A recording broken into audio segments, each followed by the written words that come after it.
Hi y'all, my name is Cydnee Sanders. If you watched our previous videos, welcome back. And if you're joining us for the first time today, thanks for joining and be sure to check out our other videos and topics. I'm working with Atlas ABE in St. Paul, Minnesota to put together a series of videos that will address much needed conversations and professional development for adult education educators. We hope these videos will provide bite-sized professional development that you can watch and hopefully discuss with your colleagues. Even if you are doing these on your own, you'll be able to reflect on these topics. I'll talk more at the end about the accompanying discussion guide that you can use as an additional resource. Today's topic is building relationships as a classroom routine. Remember, in any of these topics, 10 to 15 minutes is not enough. So the idea of this, or really our hope, is that these begin the conversations among educators. Then we will do what we can to present different ideas, resources, and solutions in those bite-sized chunks.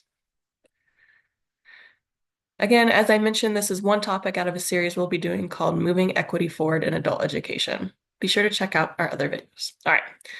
I like to start with an overview of our topic since many of us like knowing what's going on or what's coming. Let's take a look. Today we started with the welcome. Next, we'll do another community check-in, which is a question I will pose to y'all to think about before the topic continues. Then we will define culture and take a look at a tool called the culture tree. After that, we will look at some examples of how to use this tool in our classrooms as a routine to build relationships. Finally, we'll wrap up by briefly going over the accompanying discussion guide. So let's start with our community check-in. Today's question is, what is one interesting thing you have learned about a learner's culture or upbringing? Remember that even American-born learners have parts of their cultures you can learn. Not everyone in the US has the same culture or upbringing. Feel free to pause the video for a minute to think about this. If you're watching this with others, take a moment and talk about your answers. Great. If you paused, welcome back. For me, one interesting thing I learned while teaching in South Africa last year was the marriage tradition of when a couple wants to get married. A letter is sent to the bride's family as a sign of respect. My friends explain still today this tradition is taken very seriously. All right, let's all make sure we understand what I mean by culture, and then I'll tell y'all more about my favorite tool, the culture tree. First, I have another question for y'all. What is culture? What comes up for you? Feel free to pause the video again to reflect and talk more amongst your group, but otherwise, let's continue. I often get answers when I ask this question like food, clothes, and holidays, but these are just surface level culture, and we are going to look more at how to dig deeper. Don't worry, we'll look at this tree more zoomed in just a second. The culture tree is similar to the culture iceberg, which I know more people tend to be familiar with, but I like this version, which comes from Zaretta Hammond's book, Culturally Responsive Teaching and the Brain. I highly, highly, highly recommend this book. Hammond explains a tree is part of a bigger ecosystem that shapes and impacts its growth and development. There are 3 levels going from surface level to deep culture. In classes, we typically think talking about food and music is enough. And as a teacher, I believe it is my job to facilitate conversations that get at the heart of deeper parts of culture.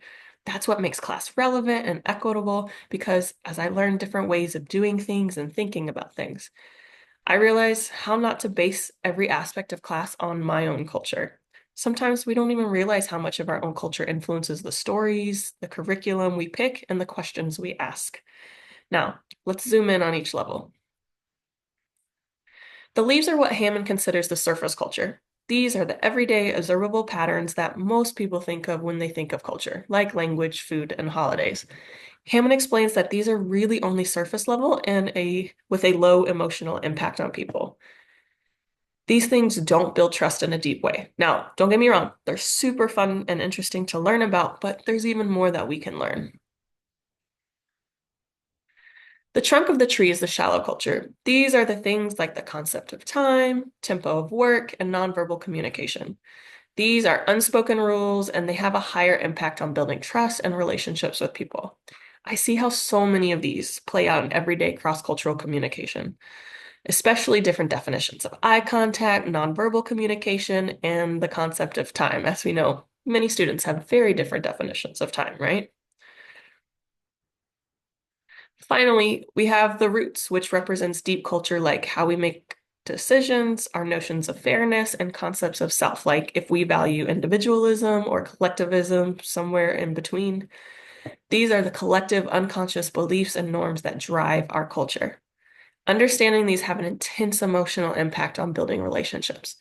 This is a cool concept, but how do we use this in our classroom? To start, I have a couple of reflection questions. These are some suggested questions to ask yourself while making lessons or thinking about activities. Ask yourself, which aspect of the tree led to a miscommunication I or students just had in class? 2, which aspect would create interesting and engaging conversations that build community? And 3, how can I build a daily, weekly routine that ensures learners have time to learn about each other? The tree makes culture more tangible, and if we can point to a specific part of the tree that connects to something that just happened in class or something that we want to discuss in class, then the tree helps us name that specific something and then to dig deeper. Let's focus on questions 2 and 3. I believe there are many ways to use this tool in our classrooms, but today I want to talk about one specific example, a routine to build relationships with our students and for them to build relationships with each other. First, I have another question for y'all to think about. Why is it important to build relationships in our classrooms? Feel free to pause the video again if you want to discuss this with colleagues. Otherwise, I'll keep going. Building relationships and community is important for equity in the classroom. This tool gives us a way to make space for everyone in our classrooms. Many of our students are people who have historically been marginalized or left out of the conversation. Unless we purposely make space and include everyone, we tend to revert to our default settings around inclusion. We know students need a sense of belonging and community and trust in order to learn well. That's what we're doing here. In particular, who have instructional trauma because they've been left out of their own education. Building community helps students invest in their own learning. We have to remember that we are included in the community too, so we need to also build that trust. We have to be vulnerable and share our experiences too. And lastly, this is also equitable because it breaks down that traditional hierarchy in classrooms so students can also share their expertise. And here's our tangible example of a routine. I suggest using this as a daily or weekly warm-up. On this slide, I added an example poster you can make with learners and then put up in your classroom. The areas you add or talk about depend on your class level. Level 1 English students might focus the most on surface and shallow levels. More advanced English learners or GED students, for example, can dig deeper into the roots because they have more of that shared language to have these conversations. You can add topics to the tree gradually, and when you pick a topic, create discussion questions to learn more about each other. Once students learn the routine, they can start picking the topics, and either you or them can create the questions. This, again, is another way to give space for learners to be the experts and to lead class activities.